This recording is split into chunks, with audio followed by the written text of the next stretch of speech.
Yeah, welcome everyone to the session, Introduction to Zoom.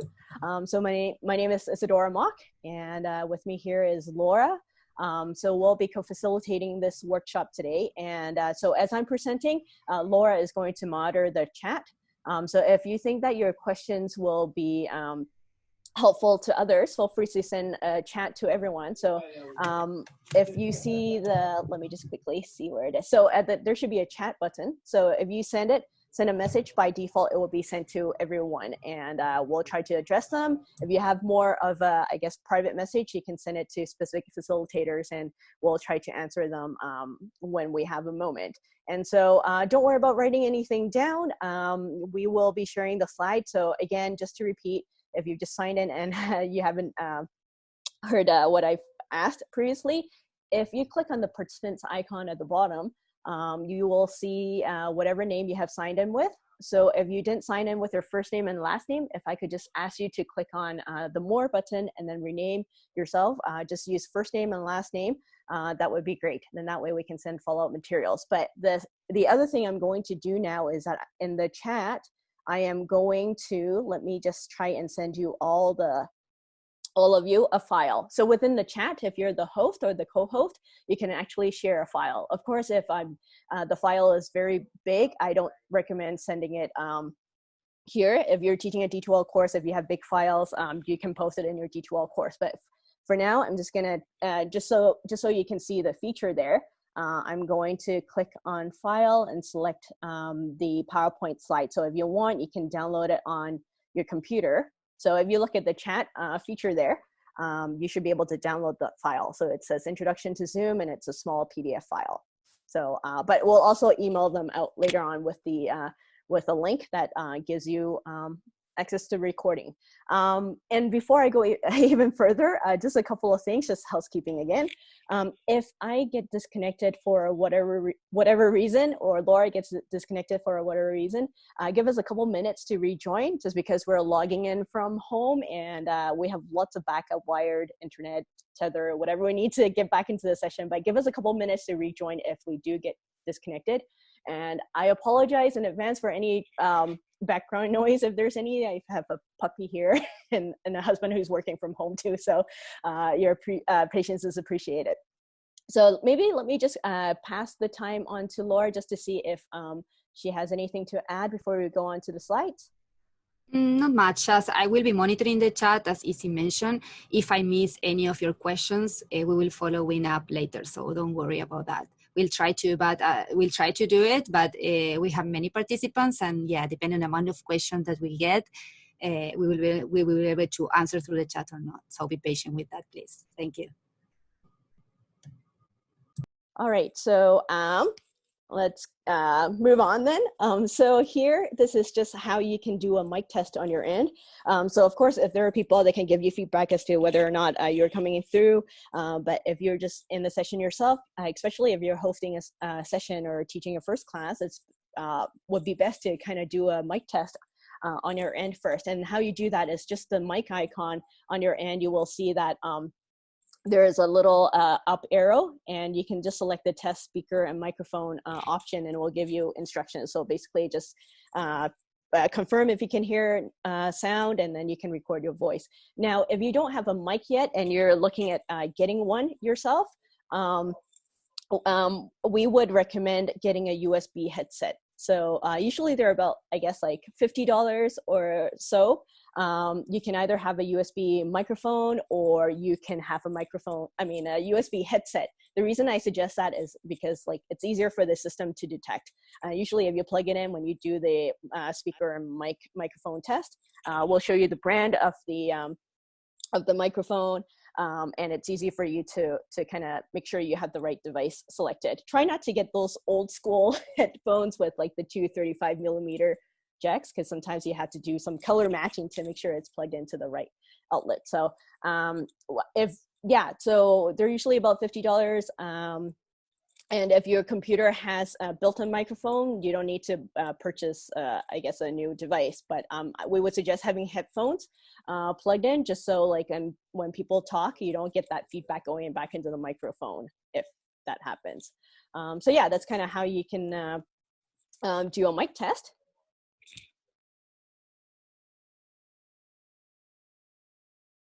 And so this is just a slide with the resources. So everything that we're covering today you will be able to find additional resources or reminders on the elearn.ucali.ca/Zoom site. And if you need technical support, the IT support center on campus will be able to help you out, especially if you have troubles like accessing Zoom through D2L, or if you have issues with your Zoom account. Zoom itself, like the vendor, also provides support. So if you have questions about like specific features, like breakout rooms and things like that, you can also contact the vendor directly. Sorry, I'm getting a little bit distracted just because my puppy is here beside me trying to bite my hand, but I'll try to continue. And in terms of the training and how-to questions, Laura and I can also be your point of contact too. But I would say first place to start would be just the elearn.ucali.ca/Zoom website. We have posted some new information there, specifically the guidelines, because as academic staff, you might have received an email from the provost saying that starting tomorrow, there's going to be a new thing that's implemented. A password requirement is implemented. So I'll talk a little bit more about that in a bit, but for any updates, go and check out our sites.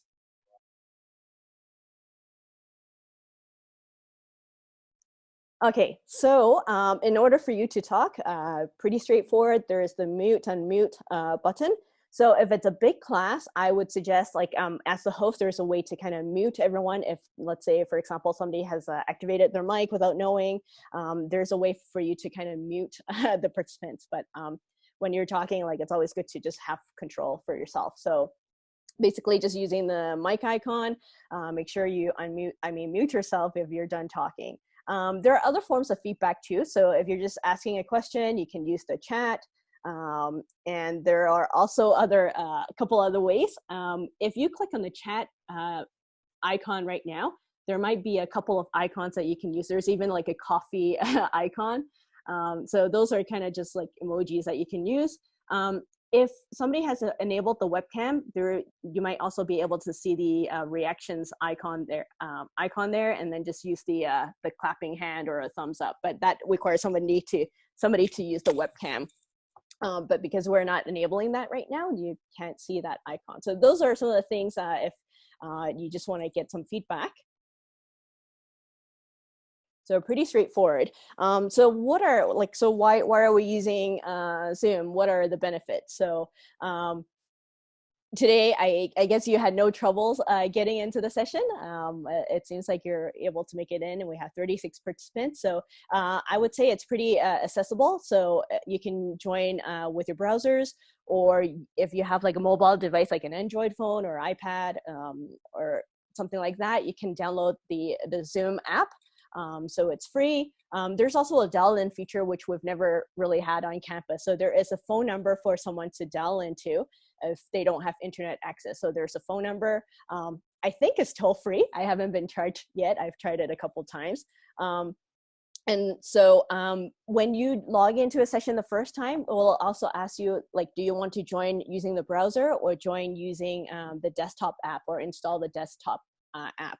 Or desktop client is what they call it. And we would recommend, if you're hosting a session, it's best to download the app. It's free. And what that gives you is like you can take control of all the functionalities of Zoom. So sometimes browsers might be a little bit limited. So if you have the desktop app, you can do things like, I don't know if you've heard of the virtual background feature, where basically you can just have a picture as your background, so you can pretend you're in the office when you're actually at home. So things like that, and when we have time, we can show some of those things. So and in terms of sharing options, you can share different things. So for example, right now I'm sharing a particular application like Google Chrome, my browser, but if I want, I can share the whole desktop. So, and that's what we're going to be doing for the most of the session. We're going to show you what a host could see. And the other thing is that you can include computer sound. What that means is that if you have a YouTube YouTube link to share, if you enable computer sound, that the sound from the video will just play. So you don't have to worry about like turning on the microphone and waiting for the video sound to be fed back into the microphone. So by default, it would just share the computer sound. So I guess that's a good thing.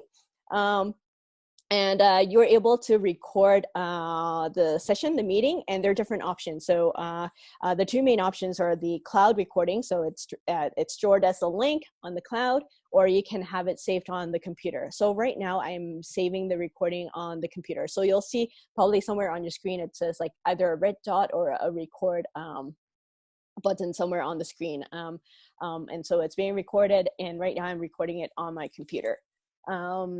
In terms of settings, you can adjust a lot of things. So based on your personal preference and based on what you think, what security options you want to put in place. So right now, I think something that we find challenging is that we want to balance, find a balance between making the system secure, but at the same time accessible to students and instructors. So we can't go too far on either end, because if you have too many security settings, and students may get frustrated because they have troubles logging into the session, and so that's going to take away precious teaching and learning time.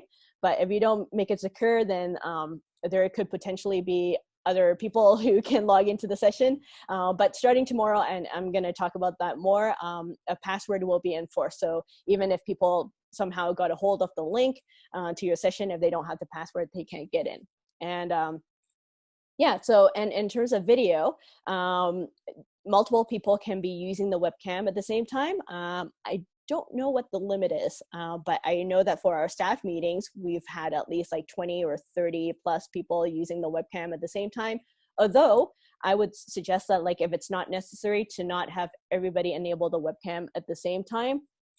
Just because you have to be mindful of those who may be logging in from remote places or on a lower bandwidth.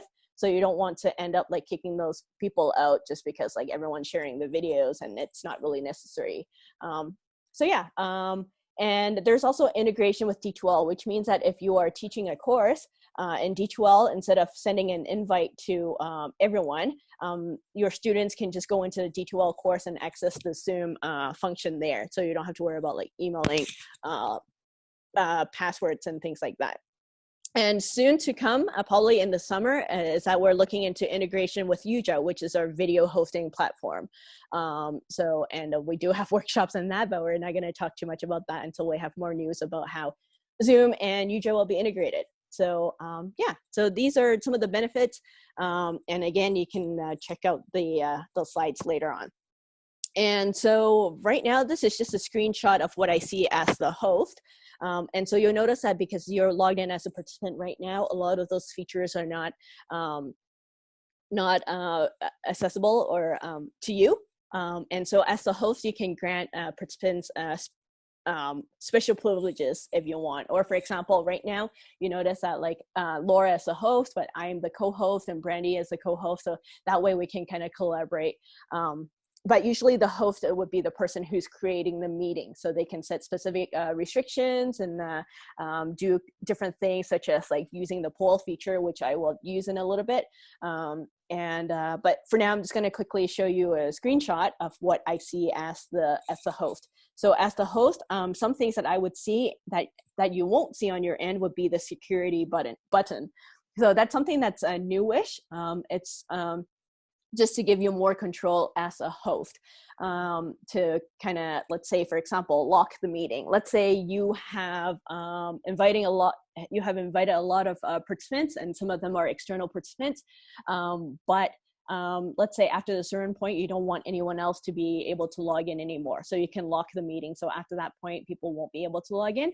The waiting room, you can enable it within the session if you want. So what that means is that it's kind of like keeping them in the elevator. So unless you as a host admit them to come in, they can't get into the session. So previously today, we enabled that for a second as we were preparing for the session. So let's say if you're co-facilitating something, you just want to talk to your co-presenter and do some prep work before others can join, you can enable the waiting room. So what you can do is like you can admit one person at a time, or there's an admit all button at the end, so you don't have to do it one at a time. And if you don't want a particular person to get in, there's a way to kind of remove them or reject them. So I would say though, if you're teaching a D2L course, if you know your students and they're just getting into the session through D2L, it may not be necessary to enable the waiting room it may save you some work and they don't have to wait on their end to get in. I'll talk more about the settings later on.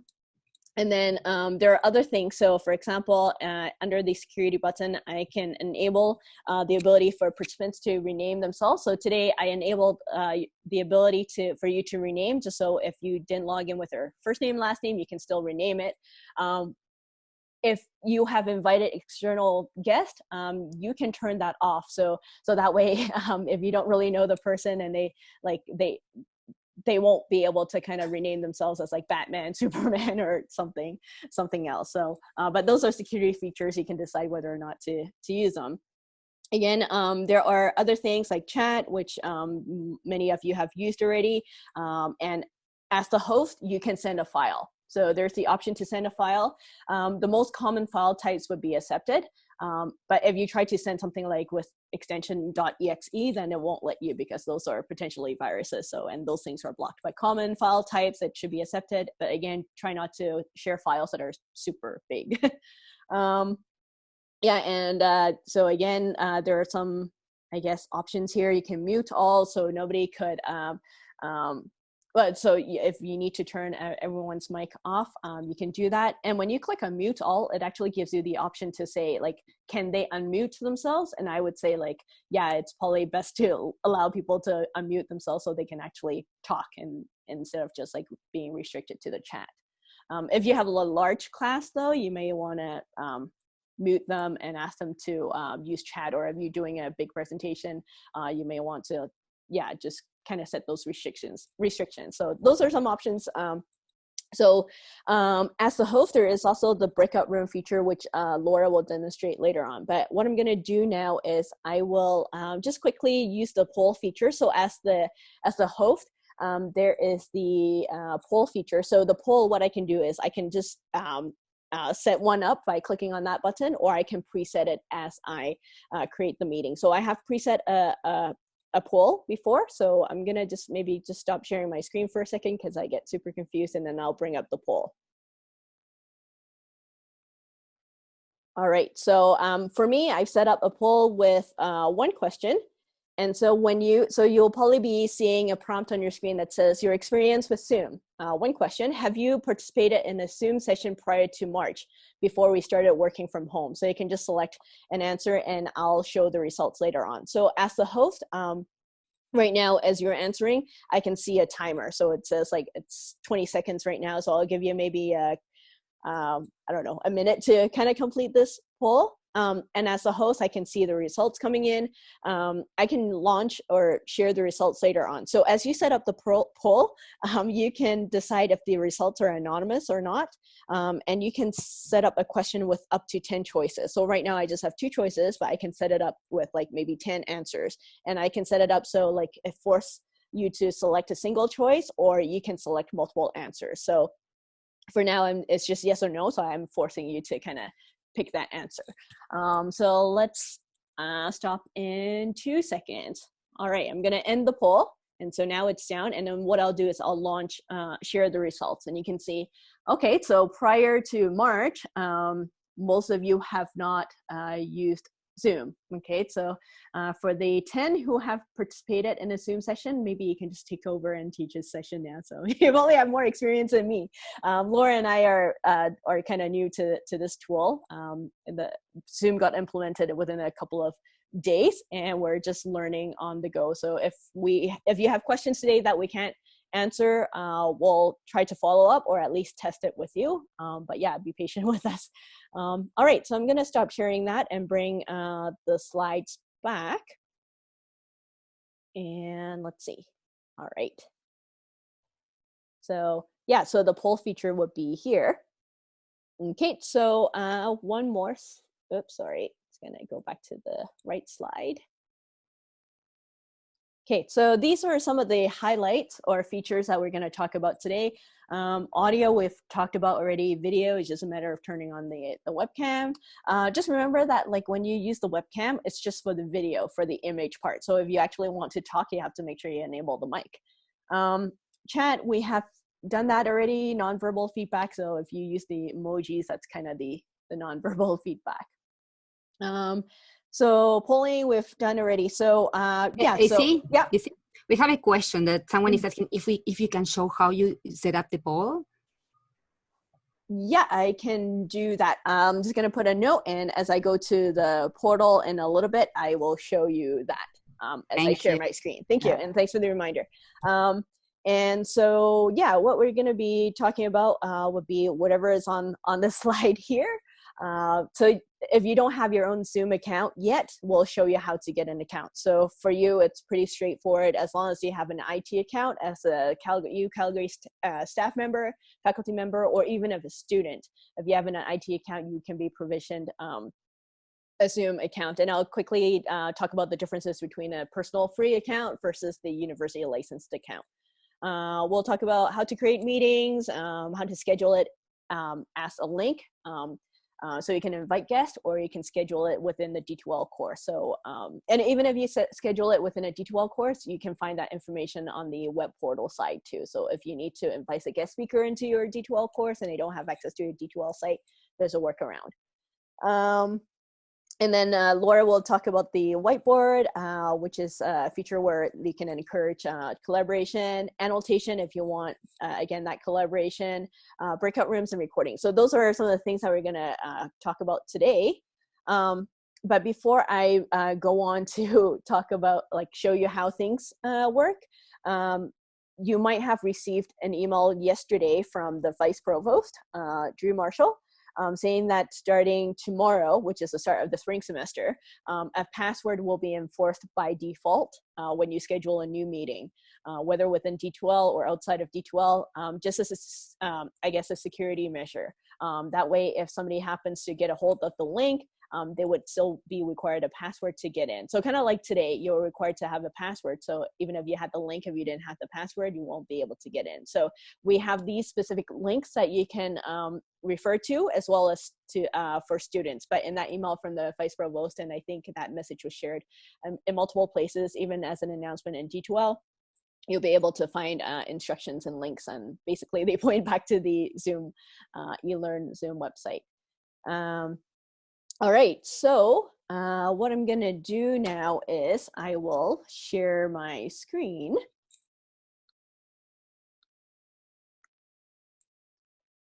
Okay, so you should be able to see my desktop now. So what I'm gonna do is I'll show you how to get an account first. So if you have an account already, please bear with me. But if you are, let me just move this elsewhere so I'm not blocking anything. So if you need to get an account, you go to ucalgary.zoom.us. So that's I guess the customized URL for the University of Calgary. So if you go to ucalgary.zoom.us, to get an account, you just have to click on sign in, and we'll ask you for your IT username and password. So because I've signed in already, you probably remember. But if you don't have an account, by signing in the first time, you'll be provisioned an account. So how is that different than a free Zoom account? Because many of you might have, like maybe for those who have used Zoom prior to March, before the university got an institutional license, you might have gone to zoom.us and then got your own personal free account.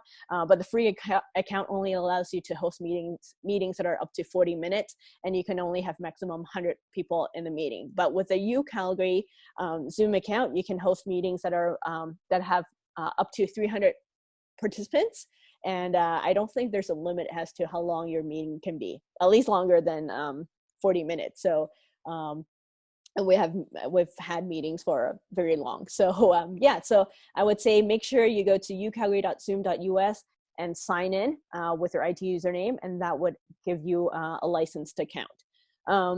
For students, because of this pandemic, they can also go there and be provisioned an account. But we want that to be a deliberate choice. Like if they want to use it as a collaboration tool to talk with colleagues during this time, they can do so. But of course, you might need to give them a reminder, like don't use it for, I don't know, like watching Netflix movies online with friends kind of thing. So use it for teaching and learning purposes. And you might have heard of questions regarding like, what's the difference between Microsoft Teams and Zoom? So, and there was an email in, I guess, a U Today article that kind of has suggestions. So if you're having very confidential information regarding work, you might want to use Microsoft Teams. So Zoom, for now, we're just advocating it as a teaching and learning tool, just because there's integration with D2L, and you can collaborate with students and share your screen. But yeah, so there are articles, again, on the eLearn site. If you want to know the difference between those two tools, you can check it out. So now that I've logged in, so this is kind of how it would look like once you've logged into the web portal. So we call that the web portal, where you can create meetings and then set up, find your recordings and things like that. So just a couple of things before I show how to create meetings and things like that. Don't worry about the admin panel, just because I'm an administrator, but for you, you will probably just be seeing this section here. So profile meetings and then recording settings. Let's see. So before you create your first meeting, I would suggest that you go to settings, just to check the default settings. Usually the default ones are, I guess, recommended, but you have the ability to kind of make adjustments. But this is where you kind of set the default. So for example, the default is that the host video and participants window will be off. But if you want to, let's say you want it to be on automatically as you join sessions, you can make some of those decisions. So you can set the defaults. I'm just going to scroll down a little bit. Let's see. So tomorrow, what's going to happen is that this one will be turned on by default. So you would be forced to kind of enter a password just to make the session more secure. Okay. But in terms of authentication, especially if you're thinking of inviting external guests, I would say just leave them off, because what happens is if you enable those two options, whoever signs in would be required to sign in with their IT username and password. So if your guests don't have those credentials, you're going to be creating a layer of barrier for them to join. So I would say, maybe leave it off, because having the password on by default should make it secure. But again, there are options for you. Those are some decisions for you to make. You can make adjustments, turn them on or off, as long as it's not locked by admin. So some things are locked by admin, and so you won't be able to change. But this one, I don't even know what it is. Was there a question? Yeah. Issy, can I add something? Because you are just there. We have some participant asking about the possibility of participants saving the chat. If you scroll down where you were, because by default, you can see chat. It says prevent participants from saving chat. If you don't want participants to be able to save the chat, then you can click that. Participants now are able to save the chat because that is unclicked, okay? Because we have that question in the chat.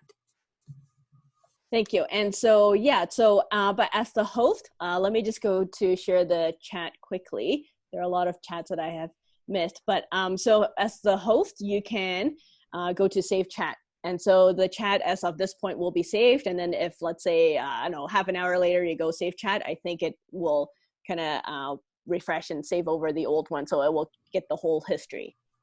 In terms of I'm just noticing this message here. How do we know what password we have? So check out the links that were in my previous slides. So you can actually set the password yourself. And there's a way for students to see what that password is within D2L. So I can quickly show you later on as I do a demo. But again, those are in the slides.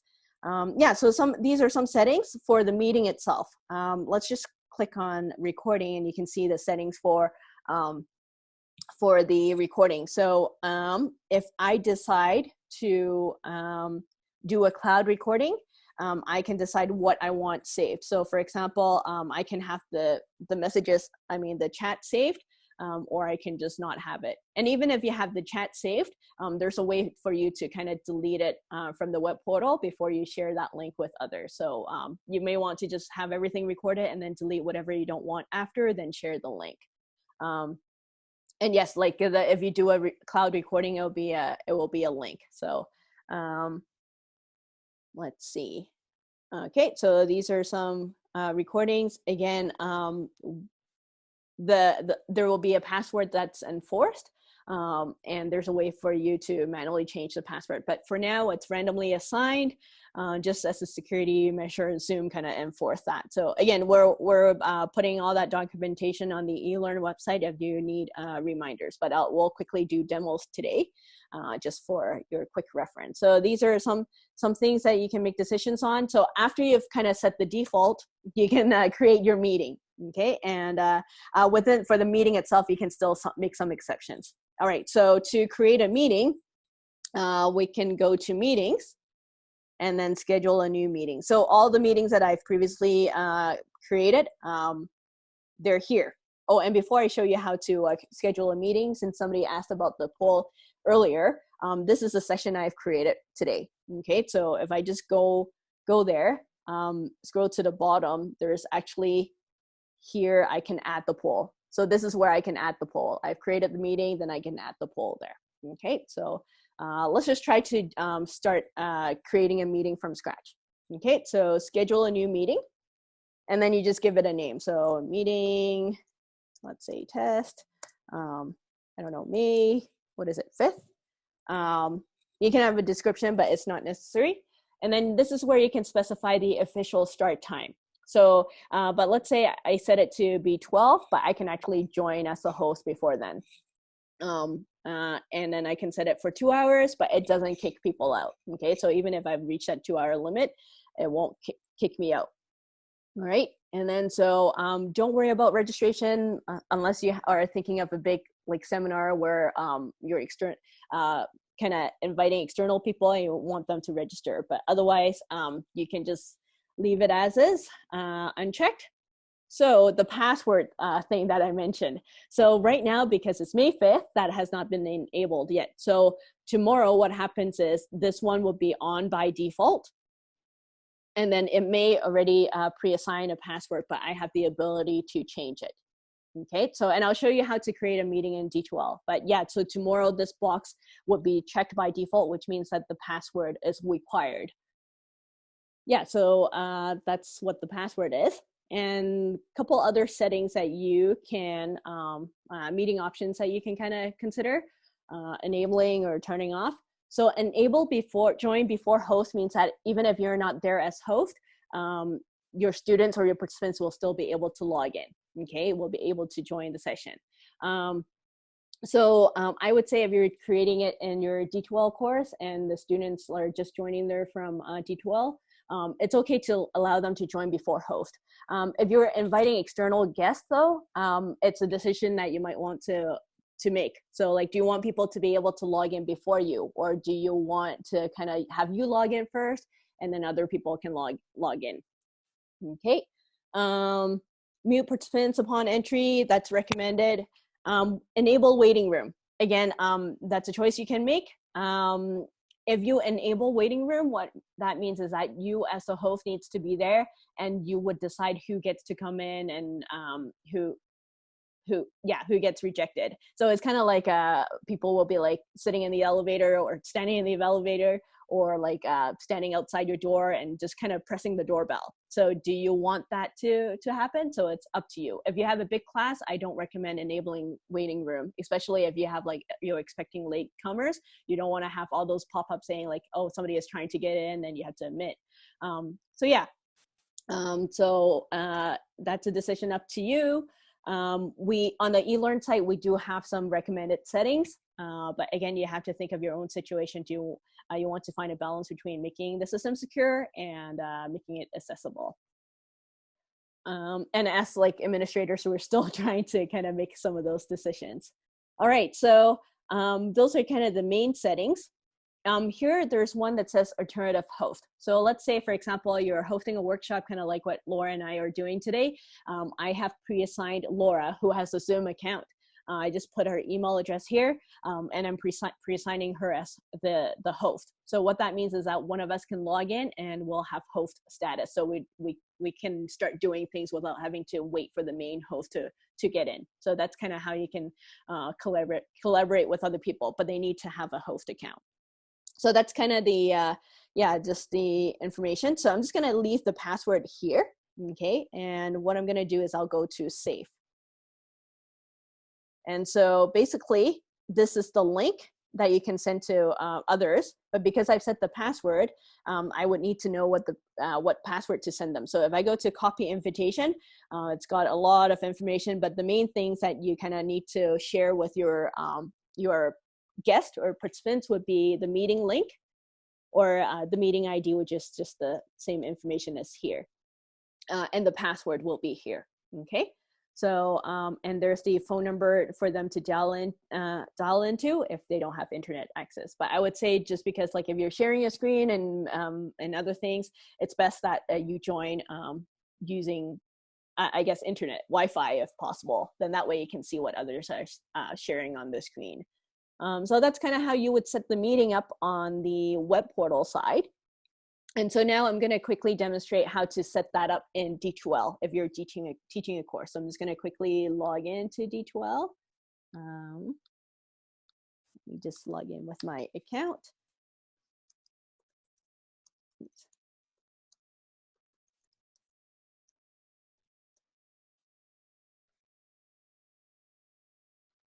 All right, so let's just go to, and you notice like there's an announcement about the password update tomorrow.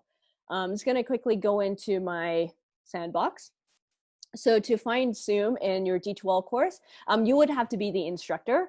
I think as a TA, you should have access to Zoom too. It's just that students won't be able to create Zoom sessions within your course. So for you, you go to communication and then Zoom.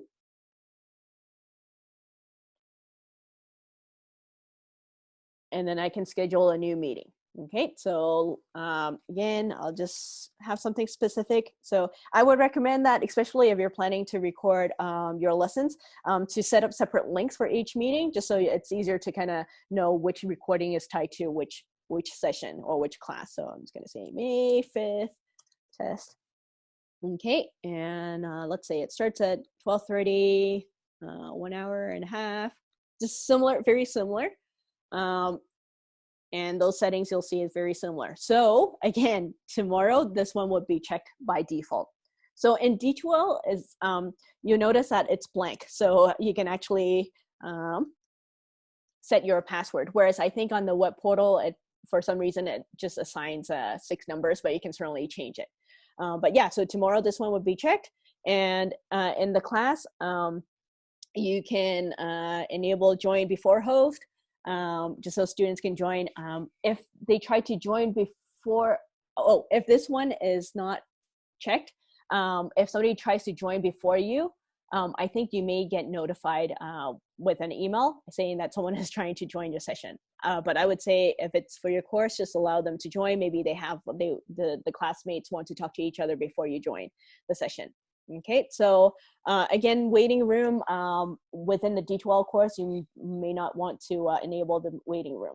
So one thing to note is that enable join before host and enable waiting room, they kind of cancel each other out. So what happens is if I enable them to join before the host, the waiting room won't work because like I'm not letting people, I don't have to choose to admit them or not because they can already log in. So these two kind of overwrite each other. And I would say don't worry about checking this one that allows them to, that makes them authenticate. It could get complicated. So I would say just leave it unchecked and then you can just click on save. Oops. Is later than, what did it say? I probably chose the wrong time. Okay, PM, okay? So, and I'll just click on save. Now, for you just to join the meeting, you can just click on start this meeting. Let's say for your students. So what happens is if your students want to join the meeting, they come to communication and then Zoom. And so what they'll see is that they'll see a join button, and then they'll see an invitation button. So right now, because I'm logged in as instructor, you can't see those buttons. But what happens is students, they can just click on join. Now, if you have enabled a password, they will see an invitation button that has the password shown there. And again, that there's an article that shows exactly what students need to do to get the password. So it's a matter of just clicking on that button to get the password. And just to maybe as an announcement, just advise them, remind them not to share the password with anyone, especially on social media. So I don't know if you've heard of Zoom bombing outside. It's just like when a random person gets a hold of your meeting URL and they just join and they do bad things. So that's why we don't share via social media. All right, so that's kind of how it works in terms of creating sessions in D2L. And so if you did record the sessions in the cloud, you can find them under cloud recordings. And so there's this one here that I previously recorded. And so, yeah, so just quick thing. Let's say I created this meeting here in D2L. If I need to invite an external guest, I can actually get the invitation here with that link information. So they don't need to go into D2L. And you should also be able to come back to the meetings page here and see that same meeting here. So I think it's this one that I just created. So you can just go there and copy the invitation and send it to your guest. So that way you don't have to get guest D2L access to get into that session. While I'm back here, a couple of things. If you go to your profile, you notice that by default, as soon as you have an account, it assigns you a personal meeting ID. So for now, I'm just going to quickly show that meeting ID, so same number. So basically what that means is that it's a personal space for you to use, so you can use it as your virtual office hour, or if you have like impromptu meetings that you want to invite people into, you can reuse that link. Then you don't have to worry about setting up a brand new meeting every time. So that's kind of like your personal meeting space. Couple of other things while we're here, you'll see that under resources, you can download the Zoom client. So this is the Zoom client that I was talking about at the bottom here. So it gives you more functionality, and I'll open it quickly in a bit just to let you see what kind of options are there. And so again, we recommend having the Zoom client on your computer. You can also click on support, which would allow you to, let's say if you go to here, they have 1-minute videos on how to use Zoom. So very quick videos, and they also have documentation, and you can do a search too. You can also submit a request to them. But if you want, you can just use the IT support center as your first point of contact. And then if they can't resolve it, they can refer you to the vendor. Right now, because like half the world is using Zoom, it might take a little bit longer in terms of response time. But I've been told that like if you use the chat or call them, I think there's a phone number right here, the response is faster, I think. All right, so yeah, check out those resources. Yeah, and so what I'll do is I will pass the time to Laura, and then she will cover other things and do demos. Okay, thank you, Izzy. So I'm going to start sharing my screen. Give me just a moment. And as Laura is doing that, I am going to switch and try to monitor the chat. Okay, so you should be able to see my screen right now, right? I think so, so yes. Yeah. Okay, so you were there, right, Izzy? So I will take some time now to show you how to use different other tools that Zoom provides us, like the whiteboard, the annotation, the breakout rooms. We are going to talk a little bit about recording. Okay, so we are going to start with the annotation tool. So Zoom provides us different kind of tools that may help us to create a more engaging and interactive meetings. For one of those is the annotation tool. So if you, right now, if you go to your screen, you will be seeing something like this at the top. So you will be seeing this kind of a message. You are seeing my screen. And then under view options, if you click on this drop down arrow, you will be able to find annotate. Okay, so as a participant, and that depends on the way you set up the meeting, you might be able to annotate on the screen. And you as a host is the one that decides that. So as a host, you are able to annotate always, but you can decide if you would like participants to be able to annotate or not. So right now, what they are going to do, if we're going to use this annotation tool combined with a whiteboard that Zoom offers, and we will try to experiment that. So this is my screen. So if right now I choose, for example, this is my bar, I'm going to show you. So this is my bar. As a host, you will have, for example, in this case, I'm presenting this slide. And I have this tool. If I click here on Annotate, that will open this toolbar with different options and will allow me to annotate over my screen. So as a host, you can use that tool to kind of highlight different things that you are explaining. But you also can use the whiteboard. And right now, what we are going to do is I'm going to share a whiteboard with all of you, and you will be going to the top of the screen and go to Annotate, and you will be trying out the annotation tool. So to do that, let me show you how I do that. So this is my when I try to start a new share. So right now, if you would like to switch, let's say you are presenting, but you would like to switch to a whiteboard, you can click in New Share, and you will have this window open. And there you can select different things that you can share. So right now, I'm sharing my desktop screen, but you can share any other application that you have open, or you can share the whiteboard. So right now, we are going to, I'm going to share the whiteboard. So I'm going to select this one, and then click on Share. And you should be able to see a whiteboard screen. And then what I will ask you to do is to go to your, and I see that, yeah, we have people already doing that.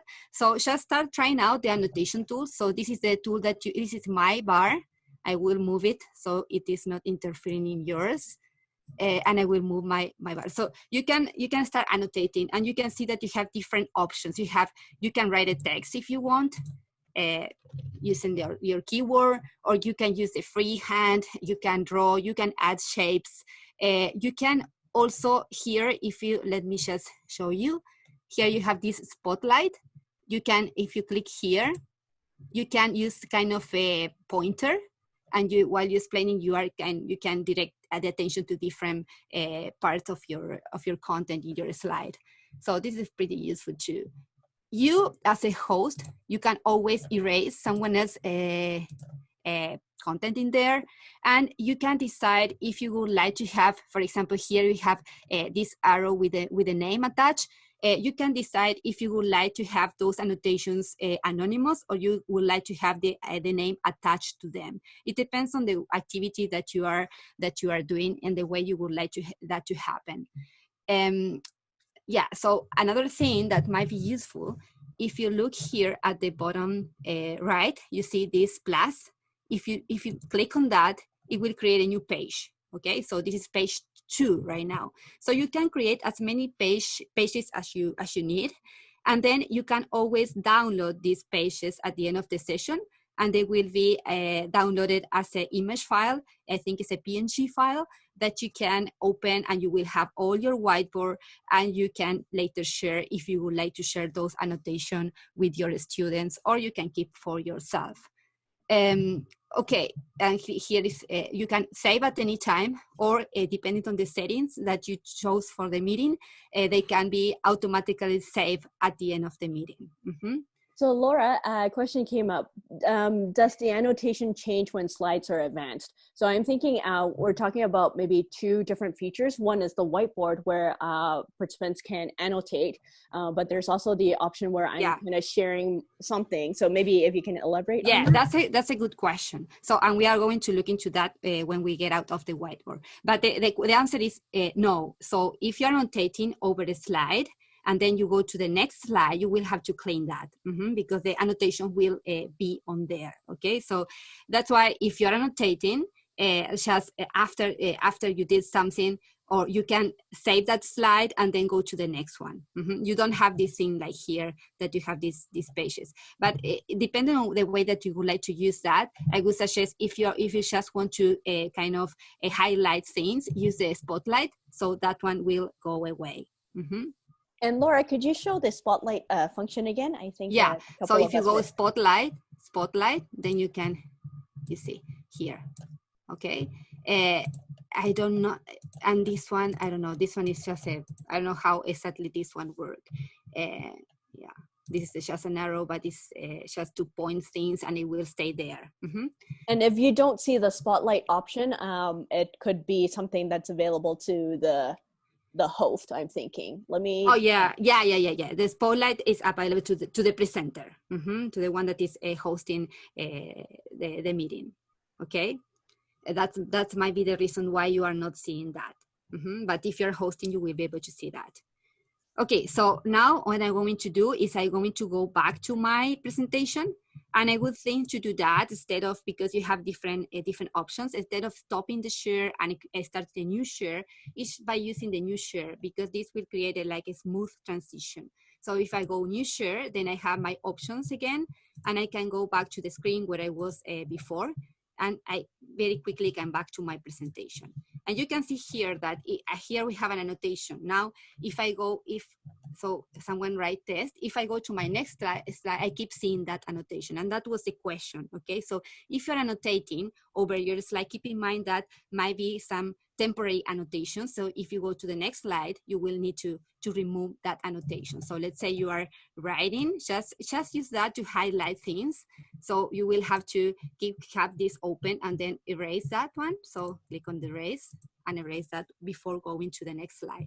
Yeah, you have to kind of try this out and find a way to use annotation that will work the best for you. And remember that you always, as a host, if you go to more, you can disable participant annotation. So you decide if you would like your students to participate and use annotation tool or not. And you can also decide if you would like to show the names of the annotators, or you would like to keep that anonymous. So this is your call. Okay, so if you would like to have more here, I included this link. This is the full documentation that you can find in the Zoom website on how to use the whiteboard combined with the annotation tool, best practices and recommendations. Okay, so this is one way to kind of make your meetings more engaging and interactive. The other way is by creating maybe sort of discussion groups and using the breakout room. So in that way, you can create different groups in your session, and you can assign different tasks, or you can ask participants in the groups to discuss certain topics, and you can send your participants to those different rooms, and then you can recombine all together to the main session and maybe discuss the different highlights or different topics that were discussed in the different rooms. So as a host, you will be able to see that option here. You won't be able to see that right now because you are not a host or a co-host, so you won't be able to see that. But if you're hosting a meeting, you will be able to see this icon. That is the icon for managing the breakout rooms. Okay, you can also see from your toolbar, if you're a host, if you click on more, you will be able to see also that option from here. You see breakout rooms. Okay. So we're going to do right now, if you're going to do very quickly a short demo, and I'm going to send you to different rooms for a minute, let's say, and then we will come back to the main session.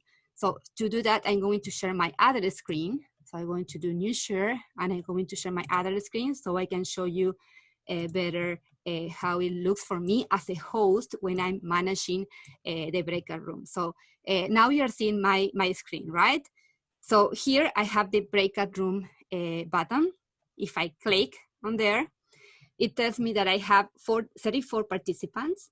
Now, here is where I choose how many rooms I would like to create. Let's say I would like to create 7 rooms. So it is telling me that 4 to 5 participants will be assigned per room. And you have the option to do that automatically or manually. So you can assign manually. Let's say you have I would say that would be useful if you have a small size meeting and you know the participants and you would like to have a particular arrangement, then you can do it manually. If you don't know then, and you have a big number of participants, let's say a session like today, maybe you would like to do that automatically. So if you click on create rooms right now, this is what you will see. Rooms will be automatically created, as you can see right now in here. So you have the different rooms, and we have different participants that were assigned randomly to the different rooms. Once the rooms are created, you can always change that. If you go to the participants, you can go move to, you can exchange, Okay, if you hover over the room, you will see rename or delete. So you can give a different name to the rooms, or you can delete. You can always edit after you have those rooms automatically created. Okay, then you have you can also recreate, and then if you click on options here, there are many options. So these two are the ones that are set by default. That is, allow participants to return to the main session at any time. So once I send you to the rooms, you can come back to the main room at any time.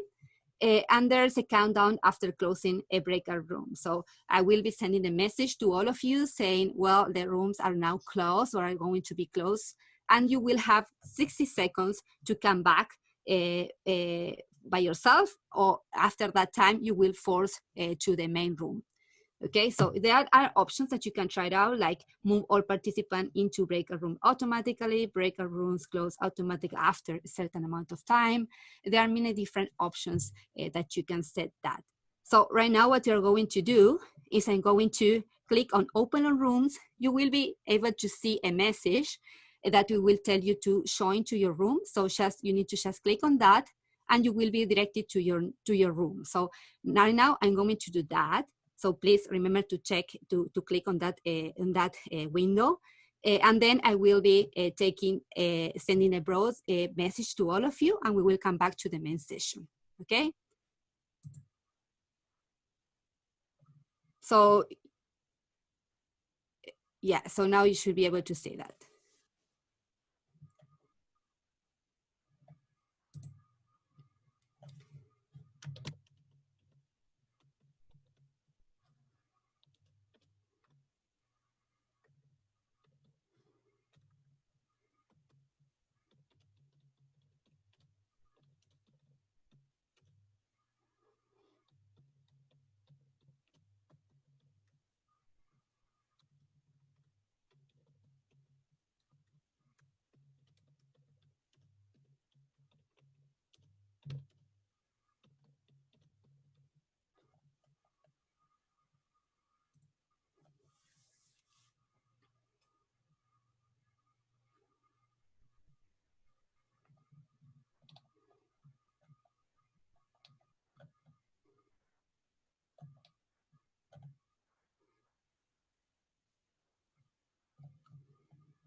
Okay, so now I send a message to all of you saying that you can come back to the main room.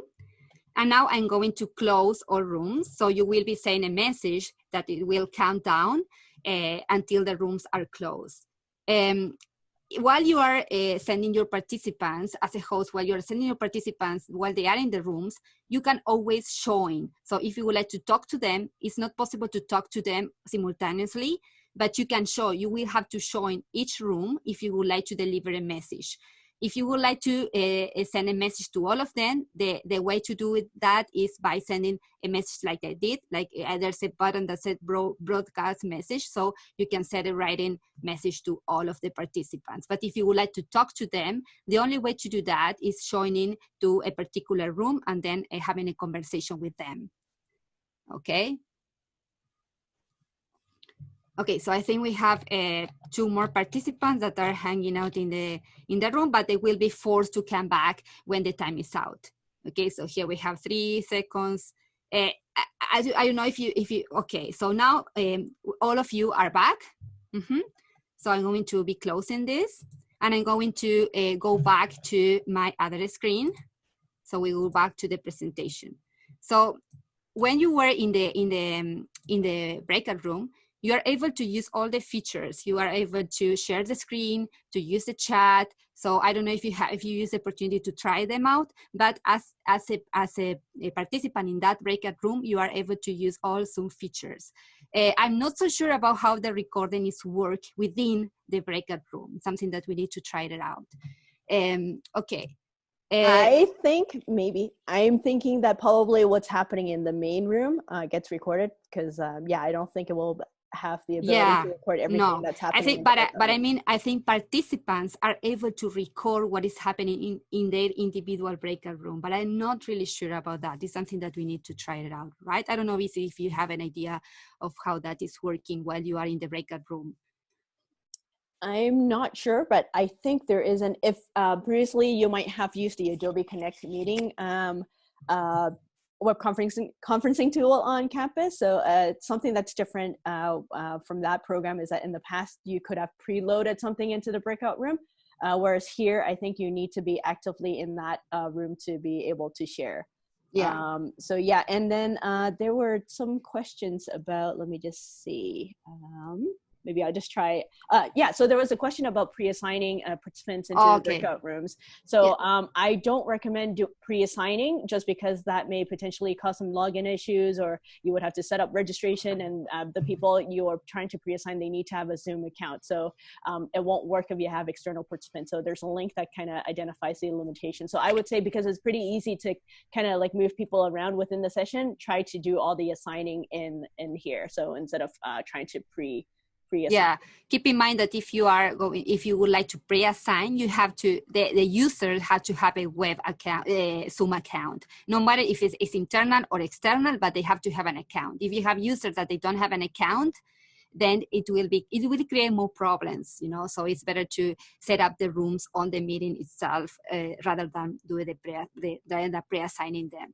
So just to recap, when you are managing your breakout rooms, you will see this sign where you will see the total of participants, and you can choose the number of rooms that you would like to set up, and then you can do it that either automatically or manually. And then you have once the rooms have been created, you can always change that. You can always edit, and you have different options that you can check to depending on the way that you would like to set up your rooms. So a few things to keep in mind: only hosts can use this feature. So you have to be a host in the meeting to be able to set up breakout rooms. Remember that if you would like to talk to participants, you will be needing to join in the particular rooms. You cannot talk to all of them simultaneously. Participants can switch between rooms after the session starts. So if you start once you run you started the breakout rooms, you cannot change that. You have to stop that and then do the rearrangement and then set it up again. Participants who join a breakout room, we have several options at their disposal, so they can mute, unmute other participants, they can stop, share a video, they can share the screen, or here it says it can record the session. But okay, so here I have it. So probably if you are recording the session in your breakout room, you will be needing to get a permission from the host. But honestly, I haven't tried that, so I don't really know how it works. And then the last item we have here is about pre-assigning rooms that we already mentioned some things. So keep in mind that if you're using this feature, all your users, they have to have a Zoom account. If you would like to learn more about how to set up the breakout rooms and how to manage them, here I included this link that is from the Zoom documentation that explains all the features that you can control when you set up the breakout rooms, and all the limitations that you need to keep in mind when using this tool in the Zoom. So I have a question before about being able to send different resources to particular rooms. That is not possible at this time. So you will have to share those resources before sending participants to the breakout rooms, because then you won't be able to do that. So this is the way it works for now in Zoom. So this is essentially what you need to know about breakout rooms. I would recommend that before starting using, just give it a try and explore maybe with someone else how it works, so you are sure that you understand how this feature works. The other thing that we are going to talk about before this session ends is about recording your session. This is something that I'm pretty sure that you might want to do at some point. And what you need to do, what you need to know is that there are two ways to do that in Zoom. The first one is record to your computer. That could be a local recording. You will be record at the end when you finish your session, a file will be automatically downloaded to your computer. And the other option is the cloud recording. That means that you are recording to the cloud and it will be saved, at least for now, in the Zoom cloud. We have some documentation in the Learn about recording sessions, so I include these two links. So the first one is about general settings and documentation about recording. And the other one is how to share Zoom recording and password in D2L. It's more specifically related to D2L. If you go to this eLearn site, you will find this notice, important notice, and say if you are recording a meeting that contains confidential information, please be careful about how the video file for that recording is stored and shared. The safest way to share a recording is to record the meeting to your computer and then manually upload that file into Yusha. Yusha is a video web hosting platform that we have at the university, and it's something similar to YouTube, allows you to upload video and host in locally your video there. So that is our recommendation. If and think about what kind of information you have, you are recording, so make your call. What would be the best way to store that and share that?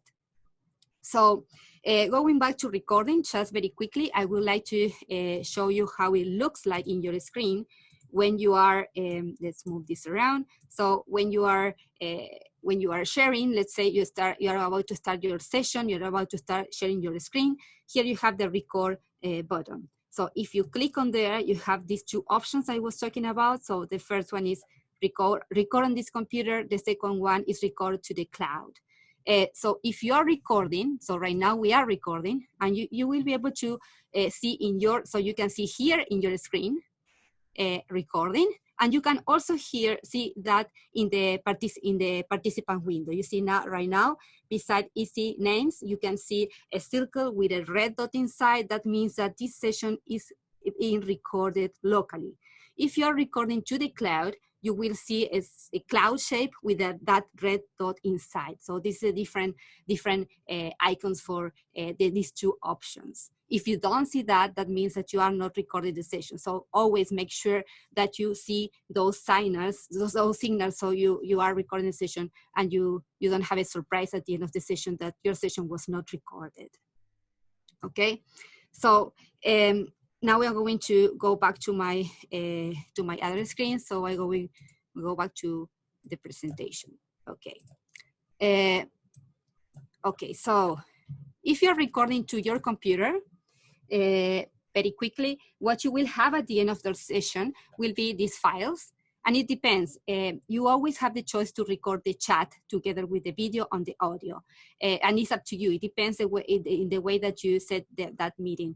And Izzy, I think she showed some of those options before. So you can always check or uncheck if you would like to save that chat together with the recording or not. So if in this case, if you record to your computer locally, at the end of the session, these files will be automatically downloaded to your computer.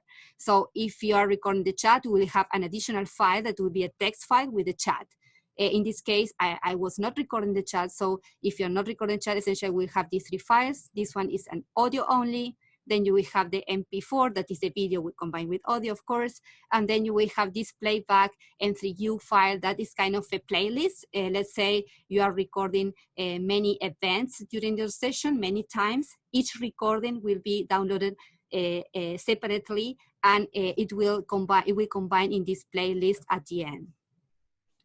If you are doing a cloud recording, then you will be getting a link at the end of your session by email. Zoom will be sending the link with the recording when the recording is ready and uploaded into the cloud.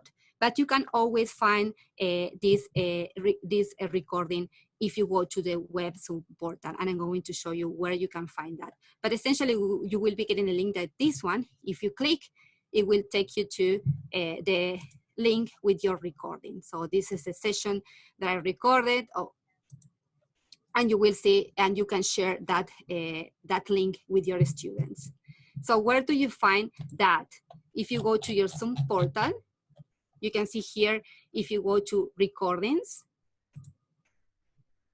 you can have both cloud recording and local recording.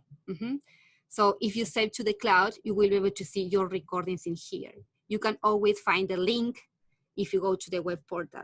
So if you for some reason you lost that email that Zoom sent to you, you can always go to your Zoom portal and you can find under recording, cloud recordings, and then you have the link. If you click on share, then you can set different ways. You can make it public, you can require authentication, or you can also set a password if you would like to that link, okay? So then if you click on the title, then you will see that you can always download that recording to your computer. In this case, it will be download 2 files, one for the video that will be the MP4, and then the audio only.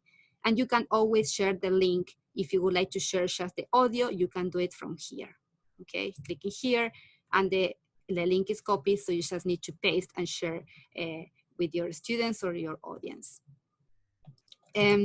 What else we need to know about this?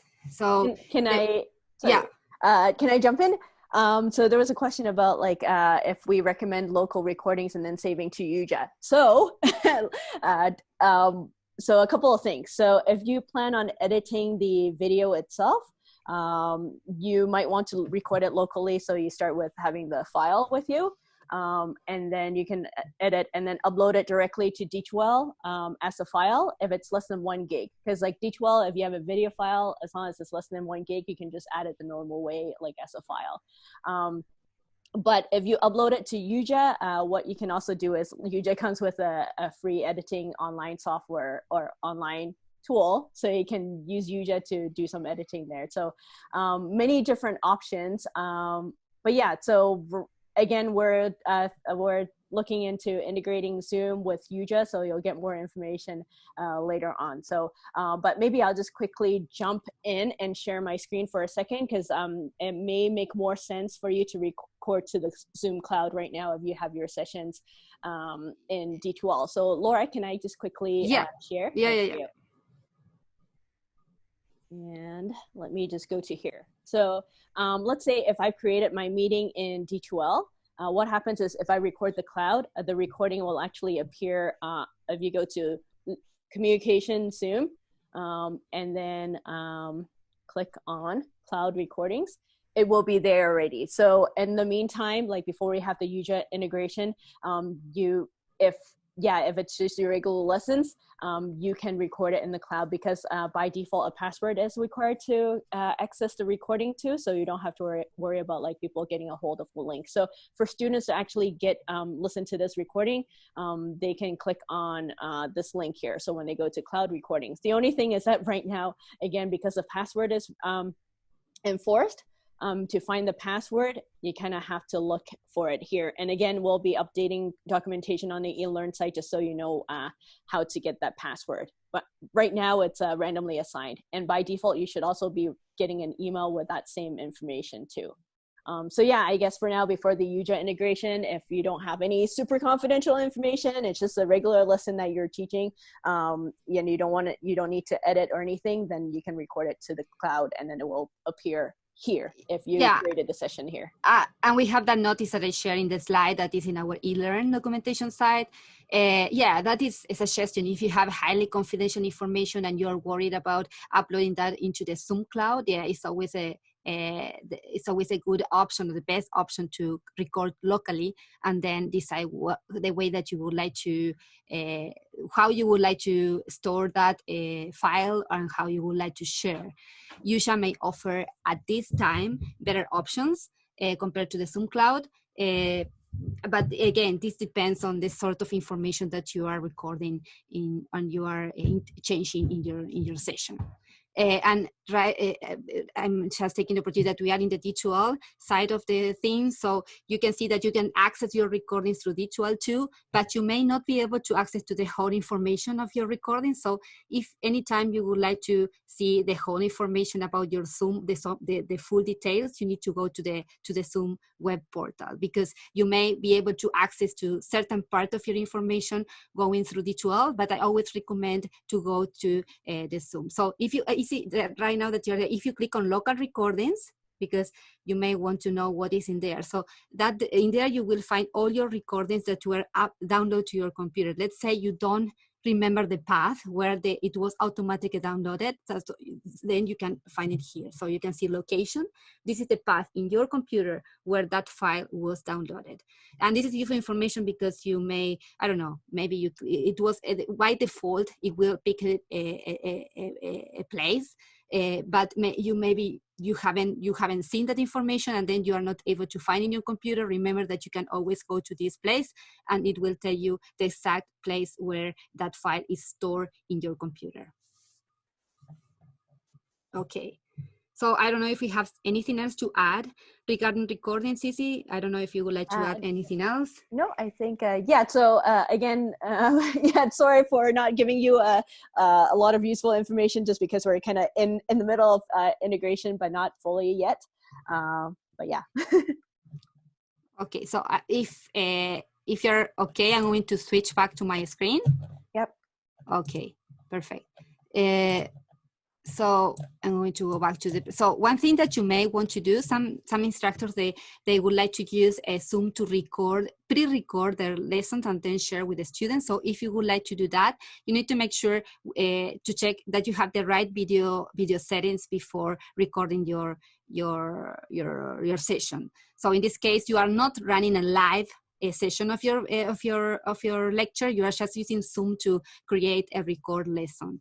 So to do that, in your toolbar, you can click here where you can access to the video settings, and then there are different options. You just need to go to recording and make sure you can maybe do some tests until you are happy with the settings. So essentially there are two options that you need to pay attention. So this one is record video during screen sharing. This is in the case that you would like to have your video embed into the presentation. You may not want to do that. You may just want to have your screen, but if you would like to have your video recorded, you should make sure that you check this option. The other option would be to check this one, that would be placing the video beside the slides. And this is how does this look like? I can show you very quickly. So if you choose the first one, would be this case. You will have your presentation, and then you will have your video embed in certain place of your slide that you can choose. If you go for the second option, then you will have your video embed in this side beside the presentation. It will not be embedded in your slides. It is completely up to you, but just make sure that you select the settings that you would like to have before starting recording your lecture. And always, I would suggest to do a short test, so you are sure that everything is working the way you would expect that to work, and don't wait until the end to make sure that you have the settings that you would like to. Another thing is that if you're planning to do that to record your lecture, keep in mind that you have to have a good internet connection. Otherwise, you will have problems with the sound. They might not be synchronized with the slides. So make sure that you have a good internet connection. Otherwise, you will see problems at the end. So always do a short test before recording your lecture if you're going to use Zoom to do that. I'm just going to jump in. So right now, Zoom is just mostly for interaction. If you were to have a live, synchronous sessions where students are joining you. But what we found, the reason we're talking about this setting is that some instructors have chosen to kind of pre-record their session. So even though nobody is joining you live, you're still enabling your microphone, pretending you're teaching, and then you're recording the session. So that's why we're kind of mentioning these settings. But if you're using it as a live interactive tool, then you don't really have to worry about this. It's only those times when you want to pre-record a lecture and you want things to show up a certain way. Make sure your camera, your video is not covering the slides, and you may want to do some testing and do short clips before you record the whole lecture. Yeah, thank you, Izzy. So I think this is everything, most of the thing that you need to know about recording. Finally, I would like to share with you some best practices and recommendations. So we have been working on documentation regarding that. And you can go here, if you go to the eLearn, we have this new page here where we have some guidelines for Zoom, for staff before using Zoom, some recommendations, setting up Zoom sessions, some recommendations in here, and very useful links. Then we have information for the students that might be very useful, because you may have a question for a student, or you may suggest a student to go and visit these resources before joining the meeting. And there you have a big amount of information here, and very useful resources that you can visit and you can share with your students before the session. So essentially, I would say keep in mind these three things. First, test your setup before the meeting. Check the system requirements, software updates, internet connection, audio and video, and location to run your meeting. So you can go to, and we have the documentation in the eLearn, but you can go to the Zoom documentation website to make sure that your system, you are up to the system requirements and up to the updates. The desktop software, the Zoom desktop software is constantly being updated, so make sure that you are up to date so you don't run into difficulties while you are running your meeting. And make sure that you have, there are no problems about with your audio and your video. And always the suggestion is to choose a quiet location to run your meeting so you don't have background noise and distractions running during your meeting. Second one, follow recommended settings and best practices to host your meetings. And you can find those in this place, in this website.